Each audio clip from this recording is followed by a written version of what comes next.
Coach, what do you make of the challenge this week? Well, Essendon at Etihad Stadium, I think their last performance there, they gave Port Adelaide a bit of a touch-up. So based on that form, it's going to be a great challenge for us. They play that ground well. It suits their style. They like to move the ball quickly and efficiently into their forward line. So we've been preparing for that all week.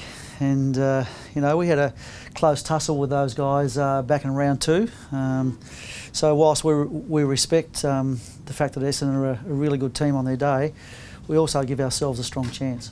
How do you match that efficiency you referred to? How do you keep pace with them? Oh, well, we just got to, defend their game really well, and we've got to attack ourselves really efficiently. We're pretty good at that. We're one of the better teams when we get the ball inside 50. We do score, as we proved last week against GWS. So it's a little bit of defence, it's a little bit of offence, and obviously the critical battle always in a game of footy is that ability to win contested ball, and so the stoppages will prove critical. How big of a threat is their mosquito fleet of sorts? Tip and Woody, Green.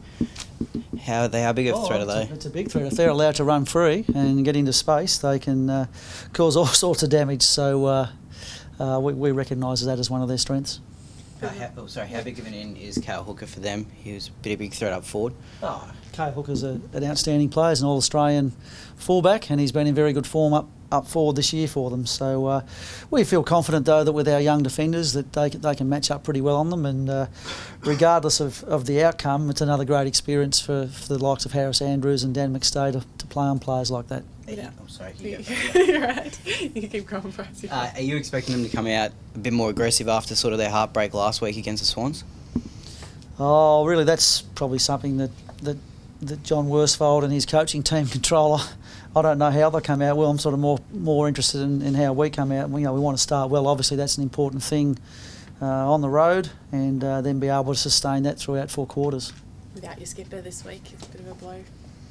Oh, yeah, well, we didn't have him last week, really. He was off the ground in 2 minutes, and, against GWS, who are an outstanding footy side, I thought were really competitive for large parts of that game. So, guys like Reece Matheson and Jared Berry and Hugh McCluggage, as young as they are, stood up really well under pressure. How much confidence does that give you, even though you had Beams go down early? I mean, the result sort of wasn't indicative to how the game was played. Yeah. You guys played pretty good football. Yeah, it gives us confidence. And I mean, we have to, I won't say we have to move past Dane Beams, but what we have to do is provide support around Dane Beams and Dane Zorko and Tommy Rockcliffe with other midfielders. So it was really pleasing to see those emerging guys step up. How happy were you to see Hugh get the Rising Star nod? Always very happy for any of our players to be acknowledged for their efforts, and hopefully we've got a few more rounds to go, and maybe a few more of our younger players might get a look in.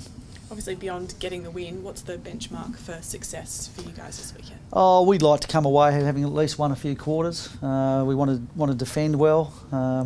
We've got lots of internal measures that we go by, that we measure our improvement on, which are probably a little bit different to the top sides. But in terms of our growth, we've got a number of things that we like to measure that we probably don't want to make all that public, but are important to us.